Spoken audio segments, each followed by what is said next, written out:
Welcome back, everyone, to another episode of Nobu with Nobu, the All-American Shaman. Thanks, brother. Excited to talk more today about diet and things that we consume and how that has impacts on us. So maybe we could start off just at a high level. Is the phrase "you are what you eat," is that true in your perspective? It is entirely true. And I can also break it down from a very logical, scientific perspective too, right?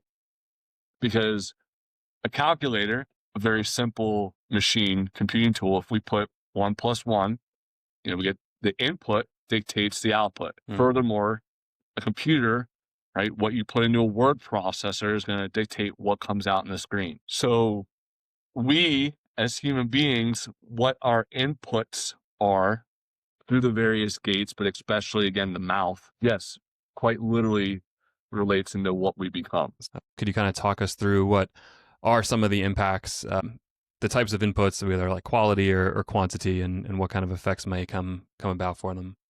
So first off, from the physical level, right, every cell in your body is going to become composed from the food that you eat. So the quality of nutrition is going to directly impact one's physical vessel, the most dense level. So moving up from that, then the emotional qualities of the vessel are also going to be determined upon what energy is present within what was eaten. So if someone is consuming a lot of flesh that while the cow was alive, it was watching its kin get slaughtered, or it was standing in knee deep in its own shiza, what I would say are not the most positive conditions. The person consuming that food then takes on that energetic quality as well, the emotional element.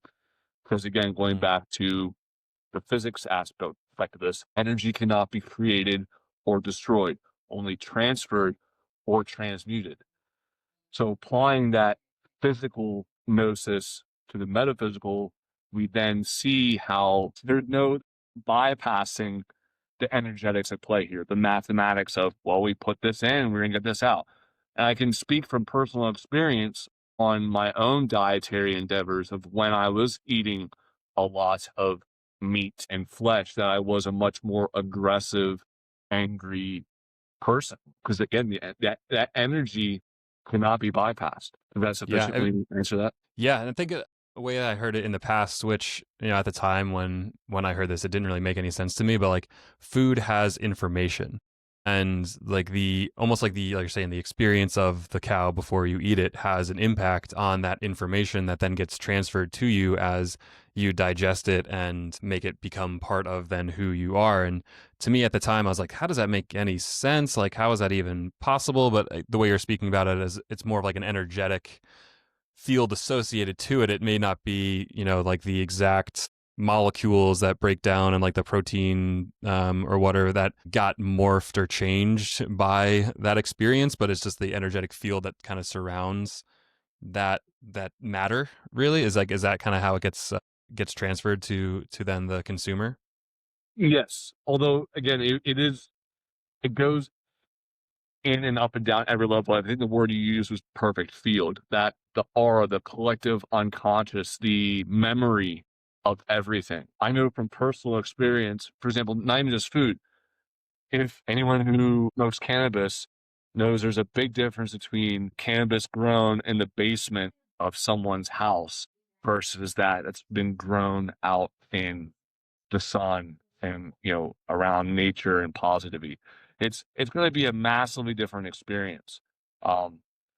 Same thing holds true for psychedelics, right? The potency of DMT from a wild, Colorado river toad is going to be much different than one that spends its life in captivity, right? Only to be brought out to be milked. I think another good piece to tie this into is understanding empathy and having compassion for things. Because when I break down these dietary shifts and relate it to humans as being the victim, it changes their context. How would you feel if you watched all of your kin constantly getting slaughtered and held in slavery? If you were in the cow shoe, how would you feel? What emotions would be present within you? Yeah. terror, despair, depression, hopelessness. Yeah, not good. Not good at all. Then anyone who then picks in, again, just even being around you, even while you're alive or dead, is going to feel that. Yeah, Mm. very So yeah, it really powerful. kind of goes to if you want to optimize and really benefit your body and try to get the best energetic to be kind of imbued into yourself, then figuring out the origin and the treatment and the source of your food would be of utmost importance and impact, it seems. Yes, absolutely correct. Which this is also why I transitioned to a vegan diet years ago. It was I had the awareness, and it was during an ayahuasca ceremony that it became clear to me that a lot of my rage and anger was born out of what I was consuming and putting in my body. And I saw, and I've seen it in myself and other people as they make these shifts, their perspective changes as well. The mentality follows. Yeah, yeah, and yeah, to be honest with myself and the audience, I haven't made the plunge into veganism or raw diet. I still do consume meat, but it was actually at the ceremony that I met you at the Bufo ceremony, and I had maybe mistakenly, although there are no mistakes, the universe is perfect, right? So I had eaten a ham sandwich that morning, and I felt the energetic of that pig in me during my process.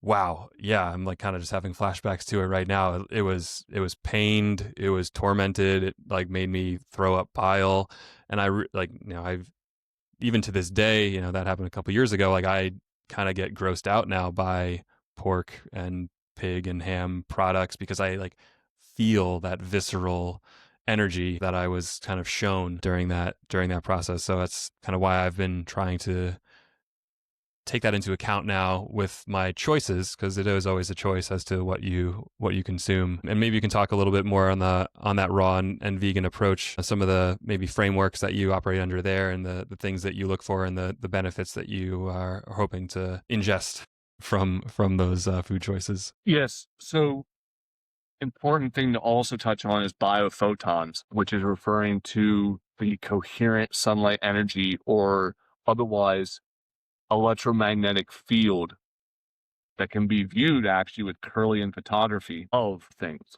So we can see a drastic difference in luminescence with the proper tools of a cooked steak versus a raw steak, or cooked broccoli versus raw broccoli. We can see this again. This isn't woo woo.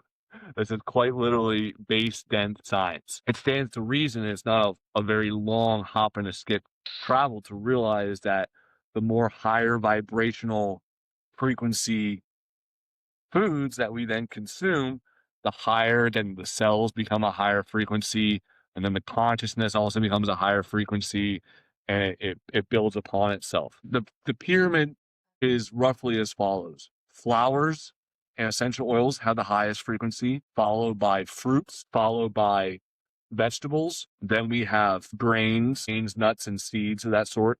Then dairy, and then lastly, flesh, or dairy, and also animal products, so like eggs. But these also all correlate with karma as well. And so also what I'm seeking to do is be karma free. Mm. And again, it's not judgment, it's power recognition. There's a reason why if you look across the globe at monks and various sects, and also like Ayurveda, right? There's a tendency with those on the spiritual path of certain patterns in what they're consuming, right? What Yeah. foods they're avoiding. This is for a reason. It's not a coincidence. Right. Yeah, that makes sense. From that was always the most compelling argument to myself when I, kind of growing up, even before I started exploring and really understanding more about energetics and karma and things like that. But just the moral argument of, okay, I'm vegetarian because I don't support the killing of the animals to feed myself. It's like, yeah, that makes a lot of sense. And then the other layered reason as to, especially in the United States, where our meat supply is well documented to be not particularly clean or pure in any way, shape, or form, or humane. And maybe you could talk a little bit about that kind of karmic impact.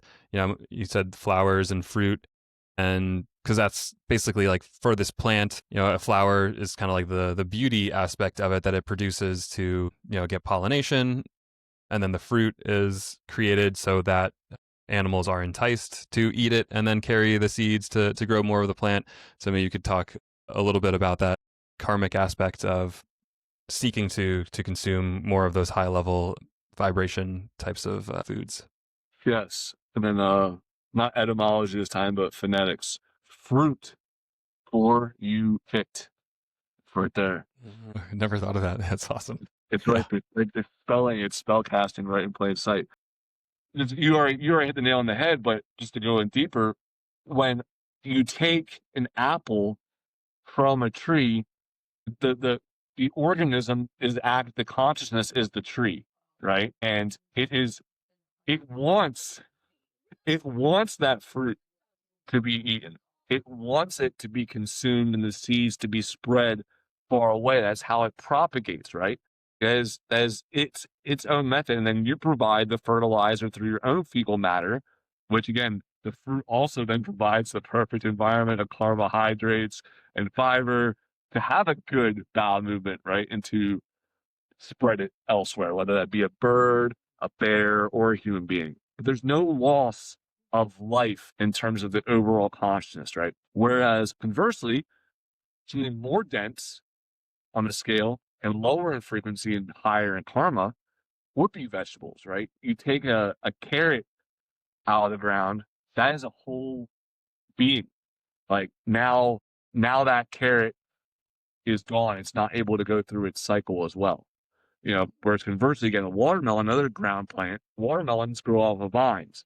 The vines, as long as the vines are still around, the watermelon plant is still in existence. You did not remove the primary creature. And then again, going even more dense, when you kill an animal, or again, if you take milk or eggs from a being, you're taking their children or the food for their children, right? How would a human feel if the situation was reversed?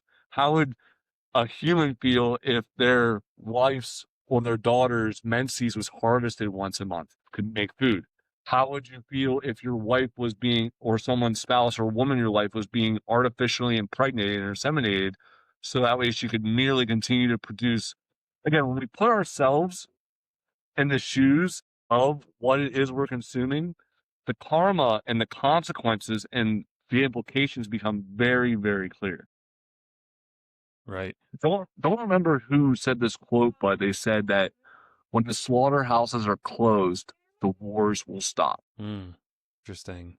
Yeah, and I think a big part of maybe the lack of awareness, I know at least on my own part, is just the lack of a line of sight into a lot of these processes. Back in before the modern industrial age, you would probably have the local butcher and then the animals on the farm, and you would kind of see the animal alive, and then you'd see the animal getting put into the butcher's shop and like killed and butchered and chopped up, and then you gotta understand the start to finish process. Where I feel like a lot of times in modern society, you never see any of you see like an end result. You see like a burger wrapped up in paper, and it's like, oh, food equals this hamburger.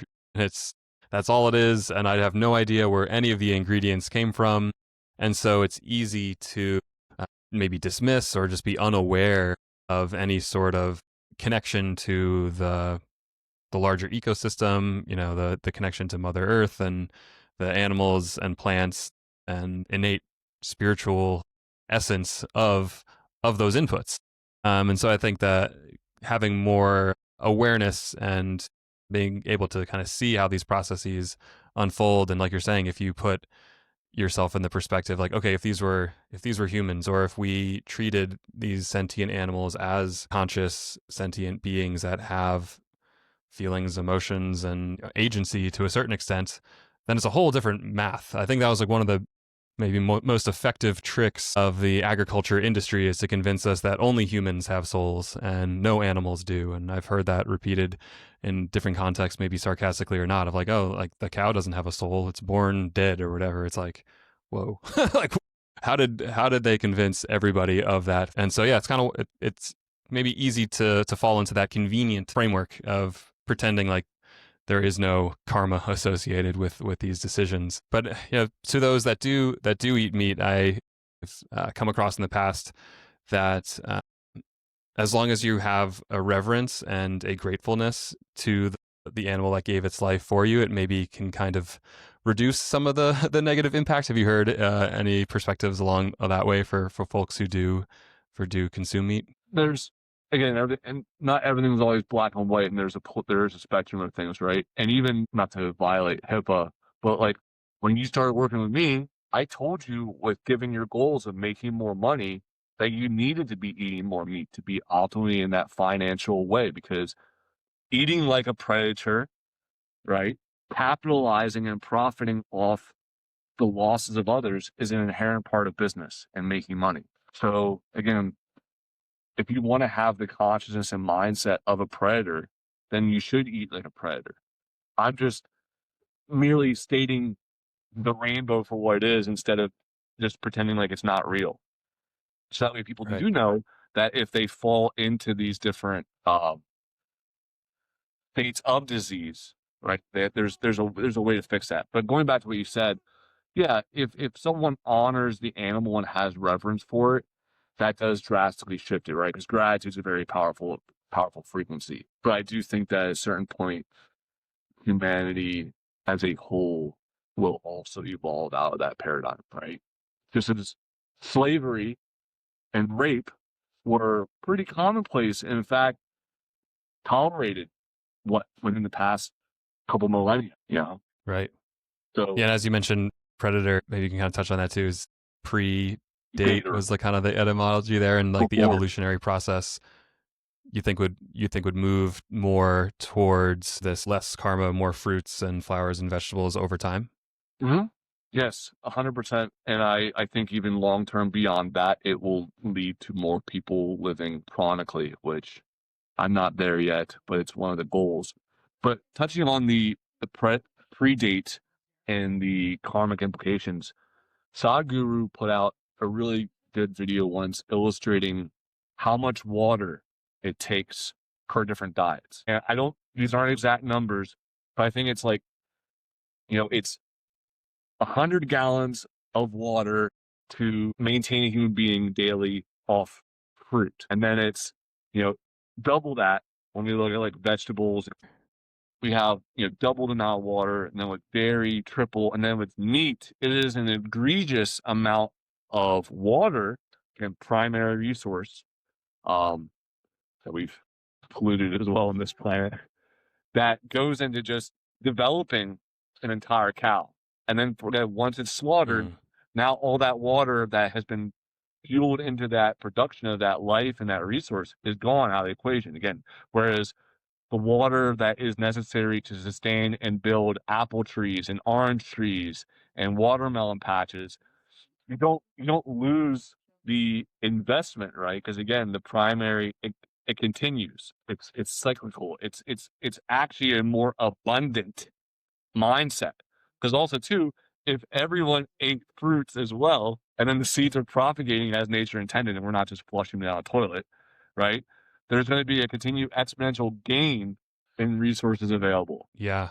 As you're saying that too, like the water that it takes to create the food, but then you also had mentioned to me at one point the amount of water that you almost need to hydrate yourself as the consumer to then allow your body to digest it. So I'm assuming if you're eating more like dehydrated types of foods, you need to then drink more water yourself, whereas fruit inherently has hydration in it.